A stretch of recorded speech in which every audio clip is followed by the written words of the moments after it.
primera vez que transmitíamos en vivo, así que vamos a ver. Saliendo bárbaro, Re lindo, re lindo. Estamos teniendo picos, estamos analizando los picos de cada charla y venimos re bien. Después les cuento eso. Súper. Buenísimo. Súper. Buenísimo. Consulta, yo para transmitir... Antes de empezar, que me lo nombró Silvana. Y yo estamos en vivo, ya estamos. Genial.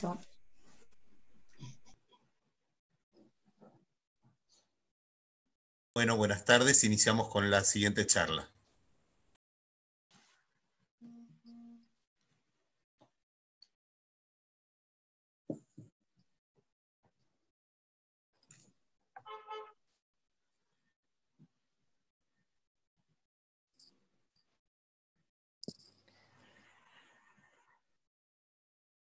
Bueno, ¿comenzamos o...? Bueno, sí. Sí, Nico, sí. Perfecto. Bueno, buenas tardes a todos y a todas. Mi nombre es Nicolás Mellino, soy el subsecretario de Deportes y Entidades de Bien Público del municipio de Quilmes y me sumé al inicio de esta charla para saludar a los expositores y a los moderadores, tanto a Mauro como a Gabriel Aragón, a Karina Castiñola de la red TGD Padres TEA Quilmes y a nuestras profesoras de educación física del municipio, especialistas en la materia, la profe Silvana Moure y Natalia Correa. Simplemente desde mi lugar, darles la bienvenida, decirles que en nuestro municipio van a encontrar un área de deportes trabajando profundamente en el desarrollo de la relación con el autismo y el deporte. Esto es un pedido de nuestra intendenta y ya venimos trabajando con el equipo de Karina y esperamos que ni bien pase en la época de pandemia, poner a trabajarnos de lleno en lo práctico que tiene que ver con esto. Así que muchas gracias, felicitaciones por estar y que disfruten de la charla.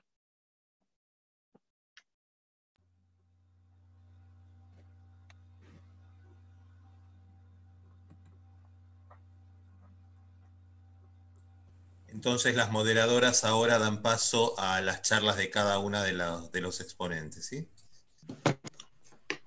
Buenas tardes, bienvenidos a todos al primer foro virtual de Educación Física y Deporte. Vamos a comenzar el quinto bloque, sería la cuarta charla sobre un tema más que importante, el autismo y la educación física. Primero me presento, mi nombre es Silvana Moure, profesora de educación física del municipio de Quilmes hace 27 años y de la modalidad de especial en escuelas de educación especial hace 20 años. A continuación voy a presentar a mi compañera Natalia Correa, profesora de educación física, psicóloga social, trabaja en el municipio de Quilmes en el área para personas con discapacidad hace 10 años y trabaja con personas con trastorno del espectro autista hace 15 años. Bienvenida, Nati. Bienvenidas, muchas gracias. Buenas tardes para todos. A continuación vamos a presentar a Gabriela Aragón, madre de una chica con trastorno del espectro autista, coordinadora de la red federal de TGD Padres TEA y coordinadora del Nodo Avellaneda. Perdón, Gabriela, tiene un varón. Bienvenida, Gabriela. Gracias a ustedes por tenernos en cuenta, muy agradecida. A continuación presentamos a Karina Castañola, coordinadora de TGD Padres TEA Quilmes, Red Federal. Bienvenida, Karina. Gracias por cumplir con esas promesas que alguna vez se gestionaron en la primera reunión con la intendenta y con el señor Nicolás Mellino. Así que muchas gracias. Bueno. A continuación, entonces sí, vamos a dar paso al principal. Esta charla genera muchas inquietudes, si es desde el rol del profe de educación física, muchas veces nos genera incertidumbres, ya sea en el patio, en los clubes, en los espacios abiertos donde se dictan actividades físicas, porque muchas veces no sabemos cómo manejarnos, no nos sentimos capacitados, no sentimos quizás que tenemos las herramientas necesarias para hacerlo. Y por otro lado, también le genera a los padres de las personas con TEA una cierta incertidumbre de no saber a dónde llevar a su hijo a realizar actividad física o a elegir el lugar donde se sienta mejor, cómodo. Sabemos que estamos transitando una forma inclusiva, ¿sí? Una modalidad inclusiva de educación, así que mejor que nadie nos va a explicar el disertante, el señor licenciado Mauro D'Angelo Martínez, licenciado en psicomotricidad por la Universidad CAES de Buenos Aires, profesor de educación física, diplomado en autismo y síndrome de Asperger por la Universidad Católica Argentina.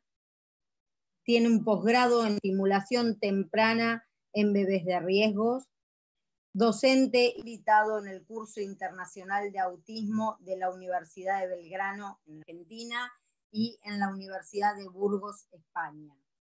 Ponente en diferentes cursos, congresos y universidades de Argentina y Latinoamérica. Actualmente es el director de Ludos, un espacio clínico, y es capacitador en autismo y trastorno del neurodesarrollo. Bienvenido, licenciado Mauro.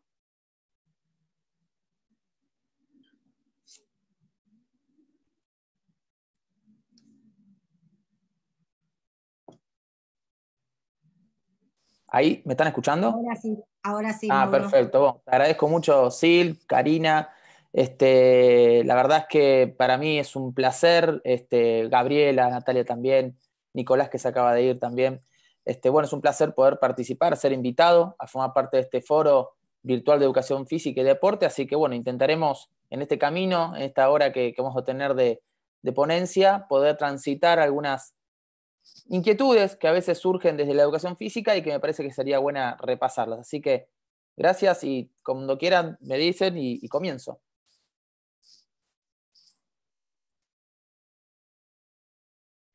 Cuando quieras, Mauro. Silvana tiene el micrófono apagado, así que cuando quieras. Listo, empezamos. Antes de empezar, me gustaría siempre lo que uno intenta en un curso es acaparar la atención. ¿Por qué? Porque principalmente lo que tenemos que hacer es focalizarla.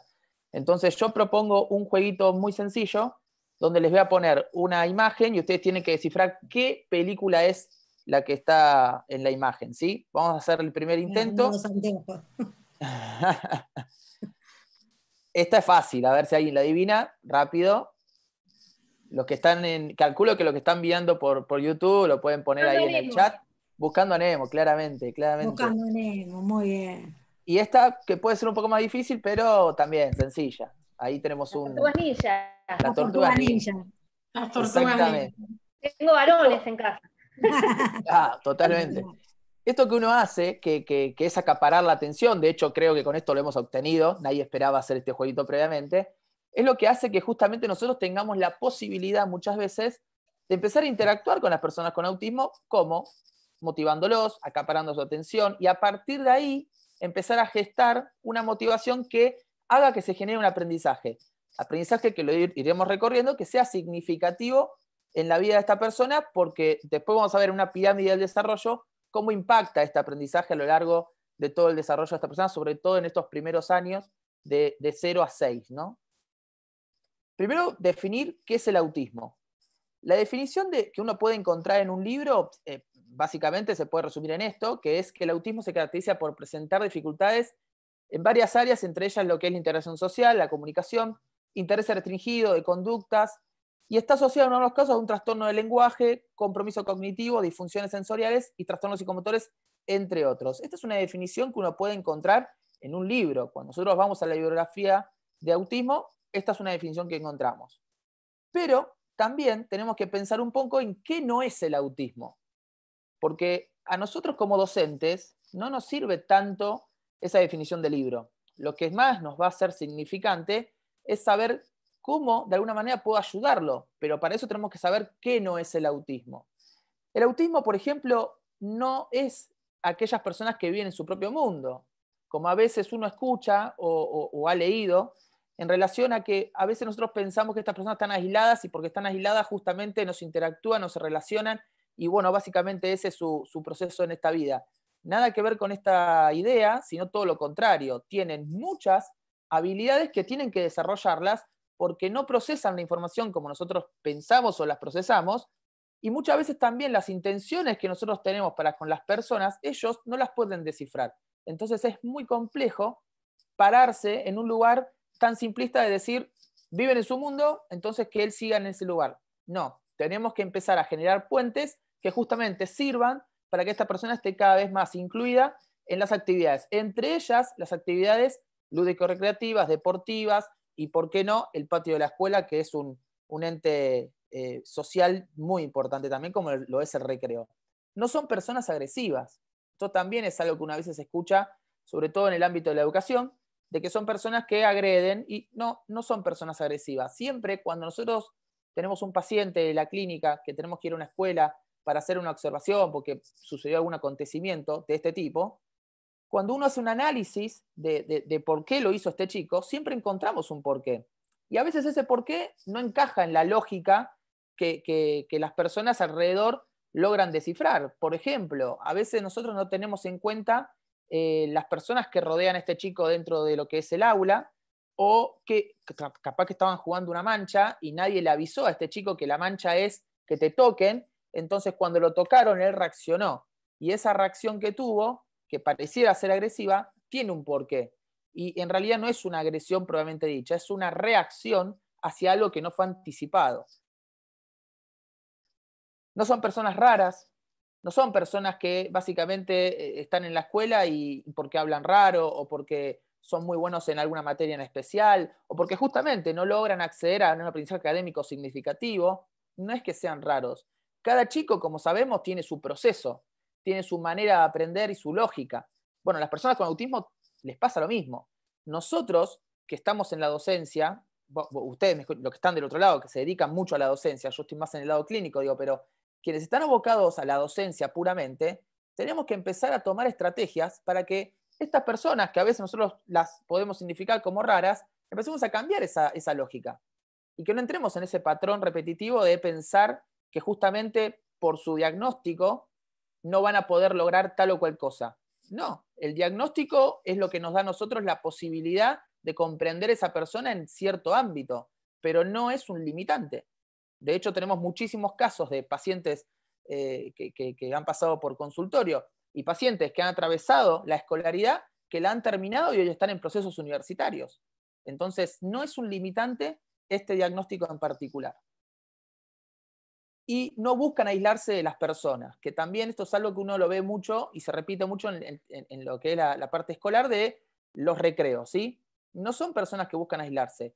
Por ende, también pensemos en la clase de educación física, cuando vemos a un chico que, por ejemplo, no está con su grupo o está más aislado de ese grupo o está dando vueltas por algún lugar que no tiene nada que ver con lo que está pasando en la escena de esa clase.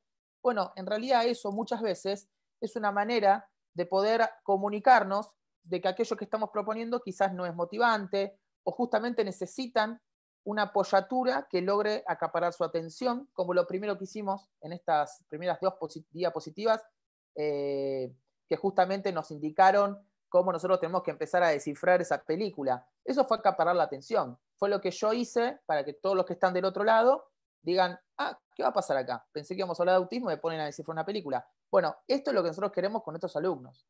Queremos que justamente seamos creativos, dinámicos, lúdicos, para que justamente estas personas que a veces se retiran de los espacios más concurridos empiecen a insertarse cada vez más. Pero tenemos que tener algunas cosas en cuenta que le iremos conversando.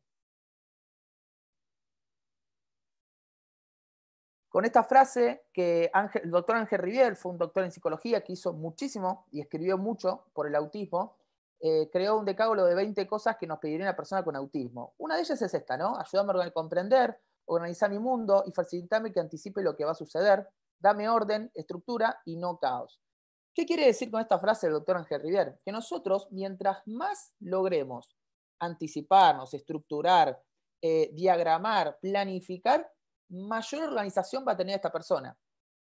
El otro día en una charla ponía el ejemplo de que, por ejemplo, nosotros como profe de educación física no estamos de alguna manera capacitados para hacer, no sé, ¿qué te puedo decir? Pero diseñador gráfico, por ejemplo.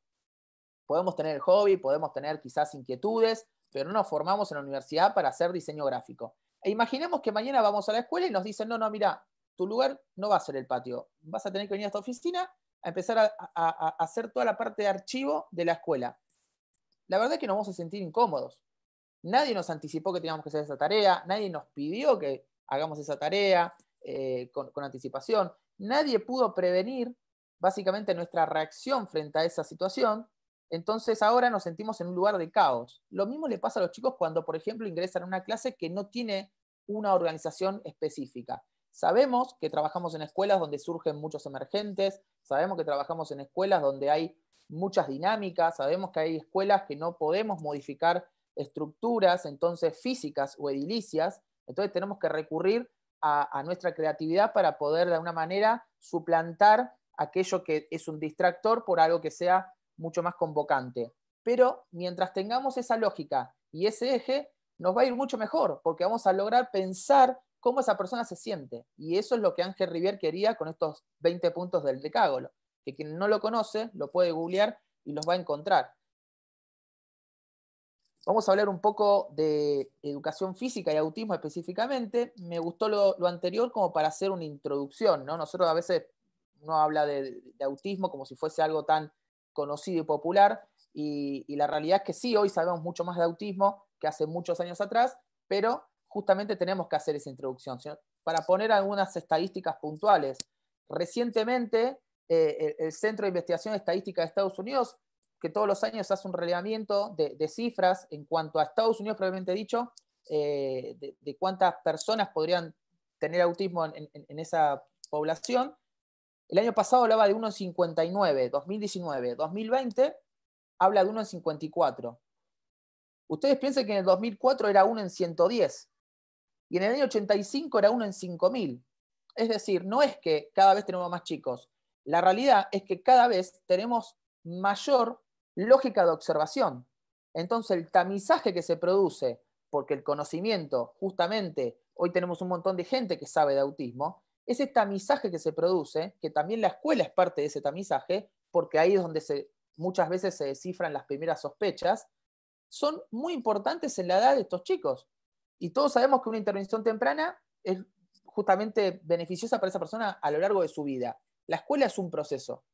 Por otro lado, también pensar que es más frecuente en varones que en mujeres, eso también está bastante discutido, 3-1, 2-1, depende del autor, y que la lógica de que nosotros tengamos un diagnóstico y que las escuelas accedan al diagnóstico de uno de sus alumnos, no es justamente para poner una etiqueta. Simplemente lo que nos está diciendo ese diagnóstico es que esa persona, así como aquel que asiste a la escuela con una silla de ruedas necesita una rampa, esa persona necesita ciertas apoyaturas dentro del aula, esa persona necesita ciertas apoyaturas dentro del patio de la escuela, esa persona necesita ciertas apoyaturas dentro del recreo, porque lo que nosotros queremos lograr a futuro no es que esa persona sea un deportista de élite y que participe en los Juegos Olímpicos, o sí, no lo sabemos, pero no es el objetivo de la educación física en la escuela. Lo que sí queremos es que esa persona pase por los estadios escolares con aprendizajes significativos que quizás el día de mañana no nos demos cuenta porque no lo vamos a ver, pero sí vamos a ser parte de su vida en la que esa persona va a estar inserto en algún deporte o en alguna actividad lúdico-recreativa, de muchas de las que se proponen en el municipio de Quilmes y me consta en el campo del polideportivo.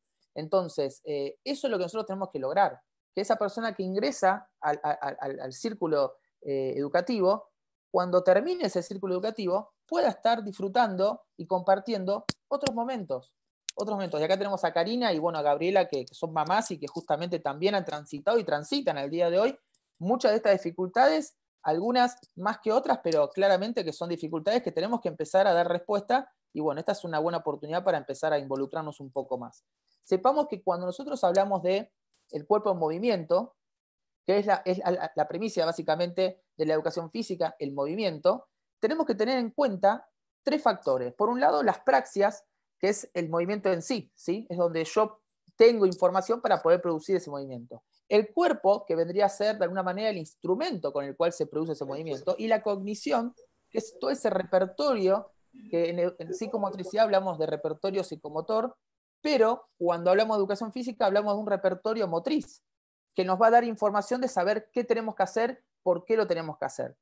Estos tres factores que a veces no lo tenemos tan presentes son fundamentales. ¿Y por qué son fundamentales? Porque si yo en la clase de educación física hago que este chico deambule, esté dando vueltas y no presta atención a lo que tiene que hacer o no esté involucrado, ¿qué información va a tener en ese repertorio motriz a la hora de tener que resolver, por ejemplo, una situación puntual en la calle, en donde tenga que esquivar un objeto porque si no se lo choca?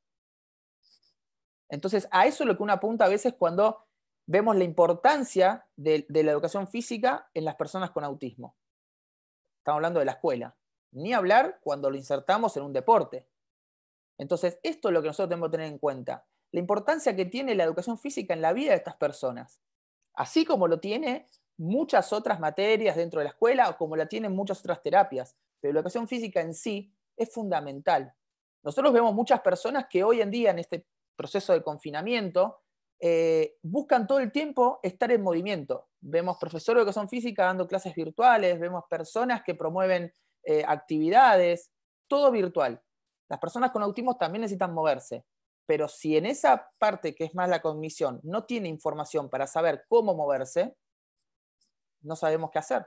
Entonces, así tenemos que pensar cuando queremos enseñarle a una persona con autismo. ¿Qué le vamos a ofrecer? Obviamente, acá se va a jugar mucho la necesidad de apoyo. Ustedes saben que en el año 2013 cambió el DSM, que es el manual de diagnóstico a nivel mundial de enfermedades mentales, y entre lo que nosotros hablamos de autismo, antes hablábamos de alguna manera, no es una etiqueta, pero es una entidad que es TGD no especificado, TGD mejor dicho, y dentro de ellas estaba el que ustedes muchos conocen, que es el TGD no especificado. Hoy hablamos de TEA, trastorno del espectro autismo, y hablamos por necesidad de apoyos, mayor necesidad de apoyos, media necesidad de apoyos o poca necesidad de apoyos. Esta lógica de las necesidades de apoyos son fundamentales, porque si yo tengo un chico que, por ejemplo, no necesita muchos apoyos, por ejemplo, va a ser mucho más fácil y más fluida la actividad que voy a proponer. Y quizás puedo ir con desafíos más, de alguna manera, más complejos. En este concepto de lo simple a lo complejo, puedo avanzar con niveles más complejos. Cuando nosotros tenemos chicos que están con mayor necesidad de apoyos, es donde tenemos que poner mucho más hincapié, donde tenemos que hacer toda una evaluación previa, es decir, nosotros tenemos que evaluar es valorar. Entonces nosotros tenemos que valorar a nivel visual qué vamos a hacer con este chico. Y esa es la importancia a veces de tomarse un tiempo, salir un poco de la escena, poder observar a este chico en la escena y decir, ¿qué necesita? Pedir ayuda, hablar con los, en el caso que tenga un diagnóstico acreditado, pedir ayuda con los profesionales que lo estén tratando. Y en el caso que no conozcan, hay un montón de profesionales, me incluyo, hay un montón de profesionales que estamos dispuestos todo el tiempo a brindar algún tipo de dinámica de intercambio con los profesionales, con los padres, con los docentes. Nosotros no vamos a resolver las problemáticas propias del chico en la escuela. Lo que sí te vamos a promover es información para que vos la puedas resolver. Porque ahí es donde entra la lógica de pensar que es mi alumno. Y como es mi alumno, yo tengo que hacer algo por él. Porque la premisa como docente es que él aprenda. Entonces yo tengo que preocuparme para que él aprenda. Y la manera con la cual él aprende es esta. Tengo que aprenderla. Hoy hablaba mucho en Instagram de toda la necesidad de las agendas visuales, el uso de pictogramas. Y a veces no estamos tan familiarizados los profesores de educación física con el uso de pictogramas. O no sabemos bien cómo utilizarlo. Tenemos que aprenderlo. Tenemos que aprenderlo porque es la manera con la cual él puede aprender mucho más. Y que justamente, soy reiterativo con esta palabra, tenga un aprendizaje significativo. Los apoyos son sumamente necesarios, así como también repensar el perfil de cada persona con autismo. Cuando hablamos de perfil de personas con autismo, no estamos hablando de algo estandarizado, donde decimos, a ver, el perfil de este chico es BJ1. No, estamos hablando de Juancito. Pero Juancito, ¿cómo aprende? De esta manera. Entonces tengo que pensar que Juancito necesita esto. Capaz que yo en mi escuela tengo 2 chicos o 3 chicos con un diagnóstico de autismo. Total, los que tienen chicos con autismo, bueno, en el caso Sil y Natalia tienen experiencia en esto, ¿no? Pero quienes han transitado la escuela y son docentes de hace ya unos buenos años, les voy a hacer una pregunta y creo que la pueden contestar ahí en el canal de YouTube. Quienes son docentes hace 20 años, me pueden decir claramente que los chicos que ustedes tenían en esa época no son los mismos de ahora. Ese es el objeto de estudio del profesor de educación física. Pero si yo les pregunto, ¿cuántas personas con discapacidad tenían en sus patios hace 20 años atrás? No son ni por cerca la cantidad de chicos que pueden llegar a tener la escuela hoy en día. Antes no es que no se veía chicos con discapacidad en las escuelas. Había todo un sistema que justamente impedía que el chico se desarrolle dentro del ámbito educativo. Hoy, gracias a Dios, porque es gracias a Dios, y gracias al esfuerzo de educadores y de familias y de profesionales que acompañamos y de los gobiernos que básicamente apoyan, hoy tenemos una posibilidad de dar una vuelta a eso. Está pasando y va a seguir pasando. Es decir, quienes están ahora estudiando el profesorado de educación física tienen que saber que estos alumnos van a ser sus alumnos el día de mañana. Entonces tenemos que saber qué hacer. No es algo que podemos decidir. No es que yo digo, bueno, uso un silbato o no uso un silbato. Tengo que saber si voy a trabajar con personas, si voy a estar involucrado, voy a tener un chico con autismo dentro de mi aula. Tengo que saber capaz que el silbato lo tengo que dejar de lado. Y eso no me hace menos profe. Eso me hace una persona que justamente está valorando a esa persona y por otro lado está afianzando un aprendizaje significativo.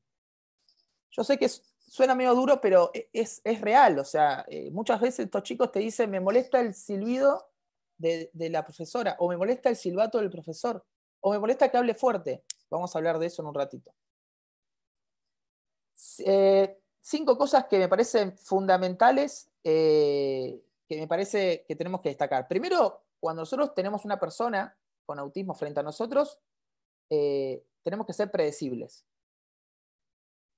Es decir, tenemos que saber qué va a suceder y cómo va a suceder. Esa predecibilidad que uno tiene es lo que hace la diferencia. Porque, como les decía antes, si yo llego a un lugar y no sé qué va a pasar, lo más seguro es que yo no sepa qué tengo que hacer. Entonces, cuando yo soy predecible, bueno, ahora entiendo qué tengo que hacer. Manejar un lenguaje adecuado. Muchos chicos, y acá hablamos dentro del espectro, que es una cantidad infinita de perfiles, como habríamos hablado antes, dentro de ese espectro tenemos chicos que necesitan que nosotros bajemos la voz, hablemos más calmos, tengamos cierto orden auditivo en la sala, o en el patio, o en el recreo. Por otro lado, poder ponernos a la altura del chico. Tenemos que bajar y poder observarlo. Eso va a ser la diferencia. Eso también es un lenguaje adecuado. Tengo que tener en cuenta adaptaciones. Esto que hablaba del silbato. Si yo tengo que sacar de lado el silbato, buenísimo. Si voy a trabajar con este chico, por ejemplo, o la clase va a ser en el medio acuático, tengo que saber que justamente tengo que adaptar, o la posibilidad de adaptar el espacio a esa persona también. Diagramarlo, sectorizarlo, ver justamente si ese lugar tiene audio, quitarlo quizás, o bajarlo, que no se junte con la clase de aquagym, en el caso que se pueda. Muchos trabajan en escuelas privadas y tienen acceso a poder modificar estas dinámicas. Entiendo que las escuelas públicas no es tan sencillo, pero tenemos que tener en cuenta estas cosas. Ver, por ejemplo, en el vestuario, qué lugar va a tener este chico en el vestuario, dónde se va a sentar. Eso entra también con la predecibilidad. Yo soy predecible, hago las adaptaciones que tengo que hacer y mejor va a ser el pronóstico de este chico en mi clase. Ser concretos. Si voy a trabajar, por ejemplo, en estaciones, en el medio no puedo cambiar, así como quien dice la cosa, bueno, listo, estaciones no, mejor, vamos a hacer tal. Porque ese cambio, que para nosotros es un segundo y no nos molesta, justamente a ellos, como decía Ángel Rivier, los transforma en caos. Y ahí es cuando uno ve, por ejemplo, este chico que entra con conductas disruptivas. Puede o no tener algún tipo de agresión, o se empieza a autoagredir. Y decimos, ¿pero por qué se autoagrede? Porque justamente nadie le anticipó que no íbamos a tener un trabajo en estación como se había dicho. Después, un contexto oportuno. ¿Qué quiero decir con esto, con el contexto oportuno? El contexto oportuno es básicamente, pensemos en el patio de la escuela, ¿no? En la clase de educación física. Ahí se producen varias cosas. Primero, que nosotros tenemos a los chicos motivados. Es decir, ya tenemos de por sí una ventaja por sobre el resto. Segundo, El único limitante son esas 4 paredes que encierran el patio. Tercero, los chicos esperan con ansias la hora de educación física. Las personas con autismo también. Las personas con autismo también. ¿Qué es lo que sucede? Que muchas veces nosotros tenemos en cuenta estas cosas, pero tenemos 32 chicos más. Entonces tenemos que pensar en que los 33 chicos puedan estar involucrados. Pero justamente es donde uno empieza a tener un poco el ojo de decir dónde voy a poner a este chico, con qué grupo lo empiezo a involucrar. Y esa es nuestra ventaja, poder conocer al resto de los chicos también. Es decir, esos 33 perfiles que yo tengo en la clase de educación física me van a bastar para ver cómo yo puedo diagramar y proyectar a lo largo de todo el año esta dinámica. Porque no pensemos que esto va a suceder de un minuto para el otro. Nosotros tenemos que pensar en tiempos muy cortos. No puedo, el chico, por ejemplo, está 40 minutos en la clase de educación física, media hora, 45 minutos, 1 hora. Yo no voy a pretender que el chico esté la hora con la atención perfecta, involucrado, motivado. Claramente, hay cosas que no les van a gustar. Hay muchos chicos que no les gusta hacer básquet, fútbol, handball, vóley, y lo tiene que dar el profe. Buenísimo. No le gusta jugar en la mancha, no le gusta que lo toquen. Si sabemos que no le gusta que lo toquen, quizás en esa actividad puntual le damos otro rol. O al revés, buscamos una mancha que no sea de tocar, que tenga otra lógica, que quizás sea un objeto mediador el que toque a la persona. Y ni siquiera una pelota. Podemos poner una goma espuma, que sea mucho más tranquilo, bajo impacto. Esas pequeñas adaptaciones, que son concretas, son las que justamente hacen la diferencia. Y son las que nos van a dar a nosotros, como profesores, un beneficio plus que muchas veces tenemos estando en el patio, que es poder de alguna manera diagramar, porque estamos encerrados en 4 paredes. No tenemos unas estructuras como, por ejemplo, los bancos del aula, el pizarrón, las cartulinas, ¿no? Tenemos otros desafíos que quizás puede ser, como hablaba con Karina la otra vez, un parlante, quizás están ensayando para algún tipo de muestra de fin de año. Quizás tenemos que decirle, mira, en esta hora te pido que no ensayes porque ¿molesta? Claro que molesta, pero tenemos que priorizar el aprendizaje. Y más sobre todo, si yo voy a empezar con bajo tiempo, no pensemos todo esto para hacerlo en, como le decía antes, en 1 hora. No, 5 minutos. Empecemos con 3 minutos de buena atención, que el chico esté comprometido, que se logre afianzar ese aprendizaje. En esos 3 minutos, ¿lo logró? Quédate súper tranquilo que la semana que viene, o el jueves cuando vos lo intentes, o el viernes cuando tenga la segunda clase, ese chico va a rendir 4 minutos. Y la otra semana 5, 6, 10, 12. Cuando te quieras dar cuenta, terminaste el año con ese chico trabajando muy buenos 25 minutos. Vos me decís, bueno, está, pero no llegó a la hora. Yo te puedo asegurar que 25 minutos es un montonazo. Y si los logró tener, pero con buena atención y motivado, aprendió lo que no le enseñó nadie. Entonces, eso es lo importante de a veces nosotros tener un recurso que de por sí ya es motivacional, la clase de educación física.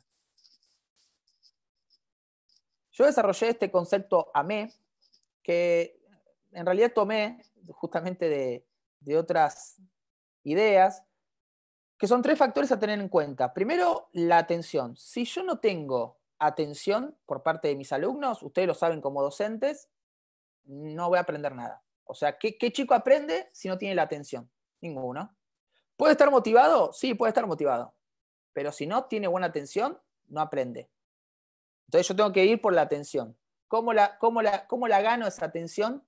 Conociendo mucho más al chico. Por eso yo les hablaba al principio, en esa famosa frase, de tener en cuenta el perfil de cada persona. Ustedes saben muy bien que siempre tenemos una persona, vamos a ponerle Romina dentro de la clase, que es un 10. Tenemos a Javier, que es un 10. O sea, ambos son un 10 en educación física. ¿Por qué son un 10? Porque no solamente están motivados, sino porque le ponen muy buena atención a lo que hacen. Y justamente son chicos que después se interesan por el deporte. Pero también tenemos a Carlos y tenemos a Jimena, que no les interesa ni lo más mínimo la clase de educación física. Entonces yo ahí empiezo a negociar. Y esos chicos son los que muchas veces son los últimos que eligen, son muchas veces también los que se notan que están más aislados del grupo, y no tienen autismo, ¿eh? Chicos que tienen bajo interés por el deporte, les interesa otra cosa capaz, les interesa la música, les interesa el arte, les interesa otra cosa, jugar al ajedrez. Y vos decís, pero esto es una materia, educación física es una materia, entonces tiene que transitarla. Lo otro es opcional, uno puede elegir ir a clases de música, si bien las escuelas a veces tienen, pero uno puede elegir. Educación física es una materia que le va a servir a esa persona a lo largo de su vida. Para la persona con autismo pasa lo mismo. Nosotros tenemos que priorizar que ese chico sostenga atención. Una vez que tengo la atención de este chico, vamos por la motivación. La motivación va a estar ajustada a las necesidades de esa actividad y los desafíos que tenga esa actividad para esa persona. Les repito, si yo hago una mancha, estamos hablando de niños pequeños, yo hago una mancha, y en esa mancha pelota, tac, le tiran la pelota. Este chico no entiende ni cómo tirarla, ni qué tiene que hacer una vez que le tocó la pelota, nadie le explicó nada. Lo más seguro es que a los 2 minutos lo tengas deambulando en una esquina. Y vos digas, ¿pero qué pasa? Si estamos todos acá jugando. Sí, estamos acá jugando, pero no tiene motivación en lo que se está haciendo. Es decir, no está comprendiendo qué está pasando. ¿Y quién puede estar motivado cuando no entiende lo que pasa? Nadie. Entonces tenemos que buscar que él se involucre. Por eso yo les hablaba de 3 minutos. 3 minutos. Empecemos con 3 minutos. Quizás no va a ser la motivación, no va a ser Disney, como a veces digo, no va a ser Disney. Pero va a ser algo que va a cambiar la lógica. Porque antes de estar deambulando, bueno, ya estuvo un poco más involucrado. Eso cambia la lógica. Y por último, tener éxito. Si esos 3 minutitos que voy a arrancar, que van a ser poquitos, tranquilos, esos 3 minutos, la cosa fue bien, es lo donde yo te digo, yo te puedo asegurar que la semana que viene pones 4 y va a funcionar. Ahora, siempre tengamos en cuenta lo que ese chico tiene dentro de su perfil. Y ese perfil lo van a construir ¿con quién? Con los papás. Ustedes como profes tienen acceso a hablar con los papás. Deben hacerlo. Entonces tienen que involucrarlos. Llamar Karina, Gaby, sus parejas, sus maridos, los padres de los chicos. Llamarlo. Les hago una pregunta. ¿Qué es lo que más les gusta a sus hijos? Esto. Mirá, estoy pensando esto para hacer durante este año. Va a ser básicamente esta la lógica. Eso es lo que hace la diferencia. ¿Con cuántos chicos hacemos eso? Con poquitos. No hacemos con todos. Lo hacemos con pocos. Pero esos poquitos que lo vamos a hacer son los que van a hacer justamente la diferencia. Les traje esta pirámide del desarrollo de Lázaro y Berruezo. Primero porque a mí me gusta pensar un poco en esto de los aportes de la educación física. Y por otro lado también, cuando uno desde la psicomotricidad o de la salud hablamos del trabajo interdisciplinario, tenemos en cuenta esto. Tenemos en cuenta la educación. Y tenemos en cuenta mucho la educación física. Fíjense, en este primer año, no sé si se ve la flechita en la pantalla. ¿Se ve? Karina, Gaby, ¿sí? Ahí está, se ve. Yo acá este primer año, que son justamente esos sistemas sensoriales que se tienen que afirmar, son la base para que este chico tenga un buen equilibrio, por ejemplo, y una coordinación dinámica general, que la coordinación dinámica general son las coordinaciones que involucran tanto movimientos gruesos como finos. Que tenga una conciencia lateral, que luego se va a afianzar allá por los 4 o 5 años. Que tenga una organización en ese esquema corporal también, que luego se va a ver reflejada en la organización espacial, allá llegando ya para los 6 años. Fíjense la importancia que tiene la educación física para este desarrollo. Obviamente, cuando nosotros pensamos en personas con un diagnóstico o una entidad clínica, vamos a tener en claro que no alcanza solamente con moverlo, incitarlo, motivarlo. No, hay otras cosas que tenemos que tener en cuenta y a veces son factores propios de la salud, que nos exceden claramente. Pero nuestro aporte es parte de todo esto. En un jardín de infantes, cuando vemos un chico que no asiste a las clases de educación física porque es molesto, porque no se involucra, todo esto que está acá, que no lo logra en el jardín, porque claramente no lo trabaja en un consultorio. Imagínense si potenciamos los dos. Si potenciamos el consultorio y la escuela. Excelente. Pero vamos un poco más. Pensemos en un primer grado. Fíjense, acá, desarrollo de los procesos superiores. Los autores acá nos indican primero de 6 a 12 años, es decir, una etapa también esencial y vital. Motricidad fina, capacidad de inhibición psicomotriz, todo para llegar a una conducta adaptativa. Esto que pasa acá no va a ser posible, sí, y esto no va a ser posible, no es algo que lo va a conseguir porque va a un consultorio, no va a ser posible sin el acompañamiento de la escuela.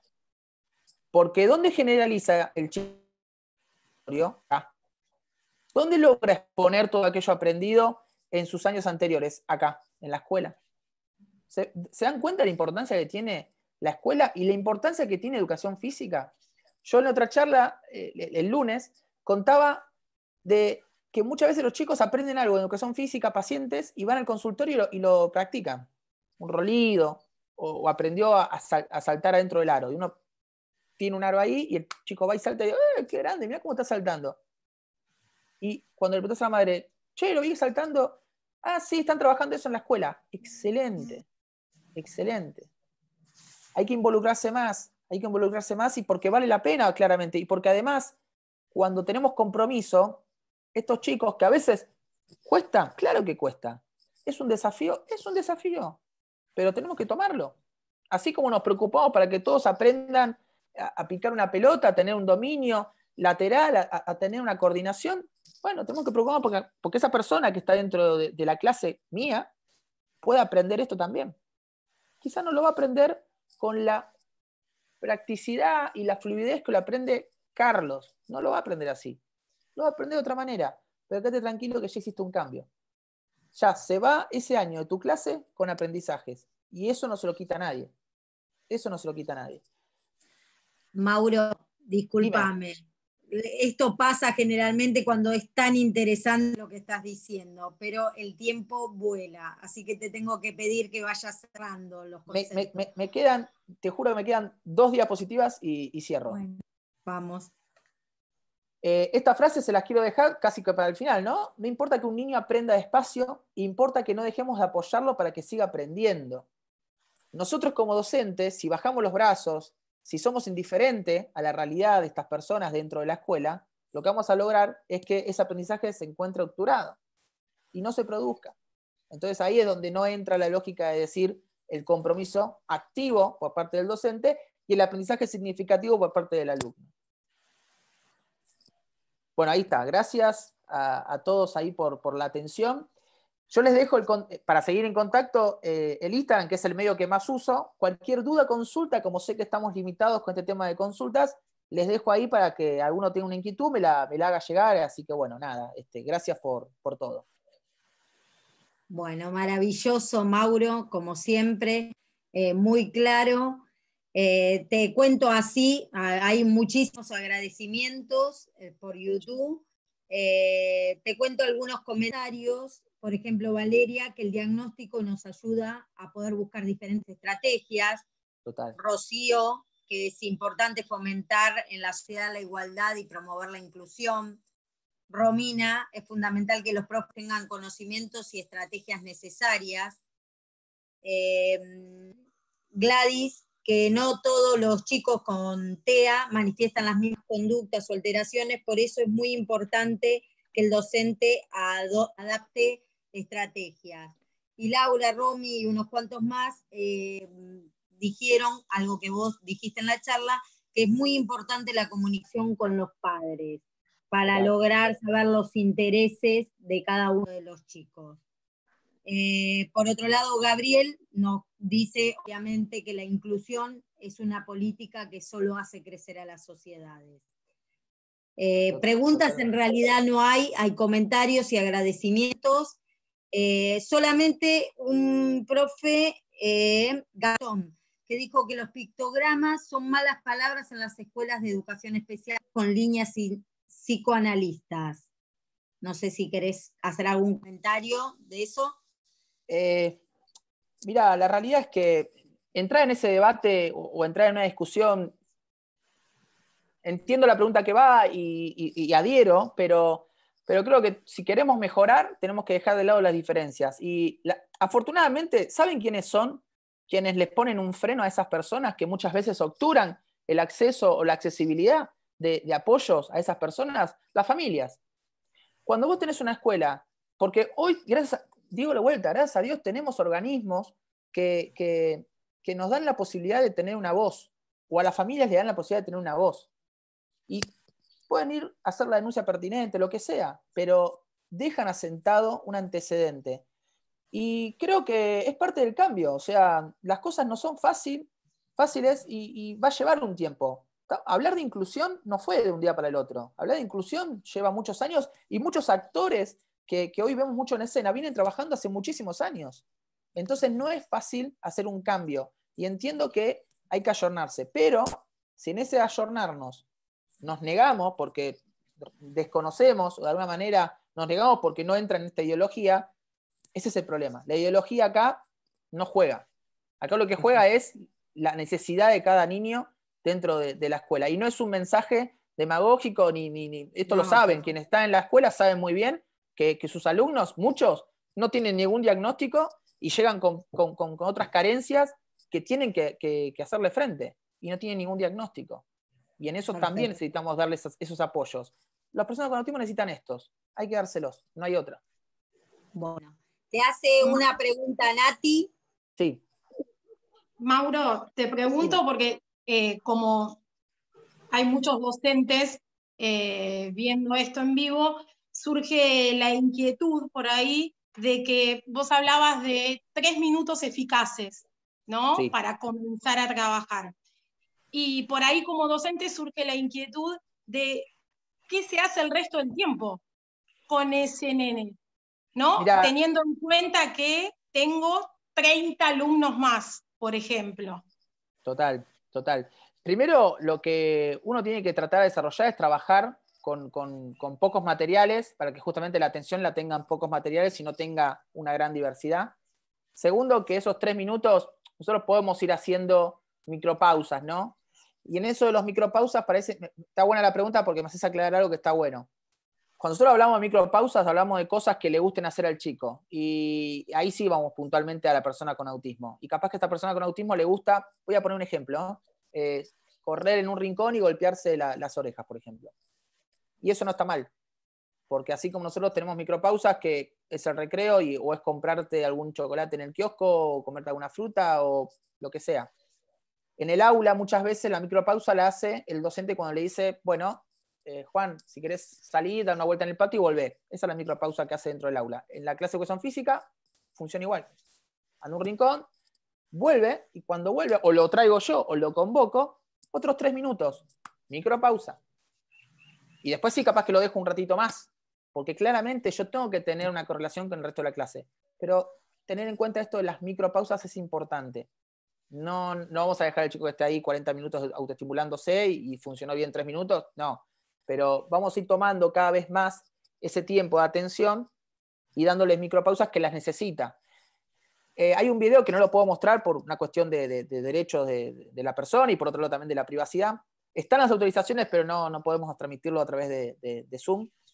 Tengo un video de un paciente que deambula en el consultorio, deambula y se golpea. Cuando uno le da una orden, una estructura, ese chico se organiza y hace todo. ¿Y saben qué hace cuando termina de hacer esta actividad? Que uno la festeja, lo alza, le hace Disney al chico. Enseguida va corriendo a querer hacerlo de vuelta. Es decir, no necesita de su micropausa. Ahí tenemos que apuntar. A eso tenemos que ir. A que ese chico diga, quiero hacer más, quiero hacer esto, quiero estar acá. Bueno, ¿cuesta? Va a costar. Nadie dice que va a ser algo sencillo, pero mientras estemos en la vereda del intento, estamos bien, no hay problema. Tal cual. Bueno. Y te hago la última pregunta para sacarle inquietudes sobre todo a los profes, ¿no? Sí. Vos hablaste de anticipación, de ser predecibles. Sí.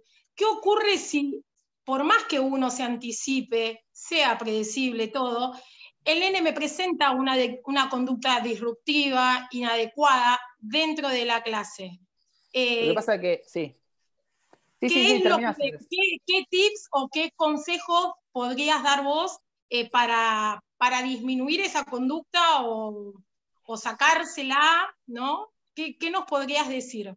Mirá, lo que pasa es que ahí jugás con otra lógica que es la del trabajo de la conducta propiamente dicho. Y ahí ya nos metemos en un papel muy terapéutico, que es lo que no quiero llevarlo al docente. Pero siempre es bueno, esto es simple, esto lo hacemos nosotros a diario, tener algún análisis de por qué pasó lo que pasó.